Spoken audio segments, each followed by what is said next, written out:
Тоа е громовникот. Нова молња на пекинското небо.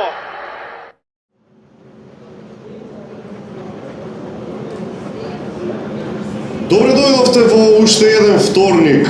Со мене мојата маленко Златко Калински. Уште еден еп од најмасовното европско надпреварување со стотици учесници. Може би ете некој бара да ја пренесуваме Лигата на шампиони, но ние успеавме да ви донесеме нешто подобро. Нов пренос од најкомпетитивното нешто што се одржува секој вторник, директен пренос од автобусите на ЈСП. И додека шамијата на една баба е во воздухот, јас ќе ви ги соопштам дел од учесниците. MVP-то, дедото што нема попаметна работа освен возење во автобуси откако жена му отиде на подобро место, односно во локалниот старечки дом Дедо Калчо.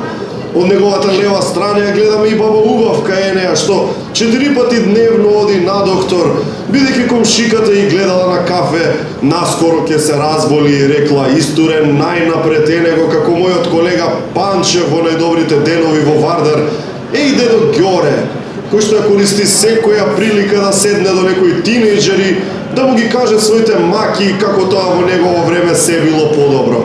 А во меѓувреме еве шанса, стана некој нежно, грациозно, како балерините во Метрополитенската опера, како Исидора Данкан во најдобрите денови, нежно, но сепак мокно и маѓапсувачки, како Џон Траволта во Треска на саботната вечер. Ова може би не е саботна вечер, но има треска, дами и господа, треска има баба Јорданка на четвртото столче, која што е тргната кај незиниот матичен, да, побара апчиња. Но кога мислам на треска, мислам и на брачниот пар Слободанка и Тодор од Митрашинци, кои што цело време се караат еден со друг, кога станува збор за готвачките вештини на Слободанка. Но и покрај тоа тие сепак се сакаат, па еве овој вторник планираат да поминат до реката Треска.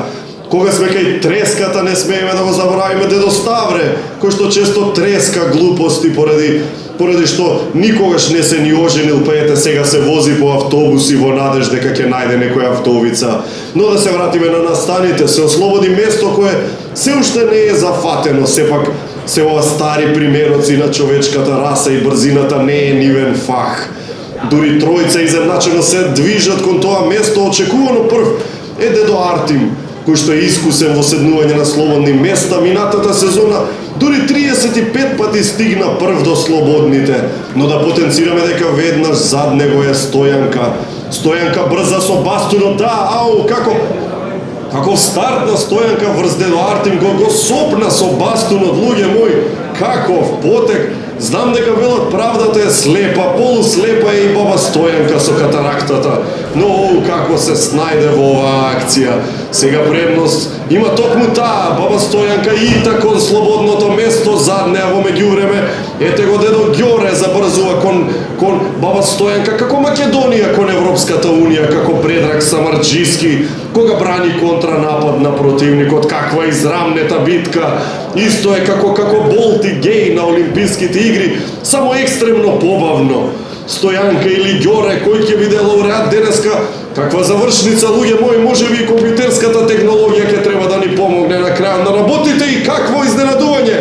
Златко, мојот именјак, студентот Златко седна на местото, како шекспировски крај Златко со слушалките, не ги ни чу мовните на пензионерите, тој си ја слуша најновата песна од Врча, која што патеме и стара. Стара е како гласовите кои пробуваат да допрат до него. Каков пресврт на настаните, драги мои, дефинитивно ова е доказ дека преносите од ЈСП во вторник се едно од најинтересните ТВ програми. Јас сум Златко Калински, до следниот пренос, пријатно.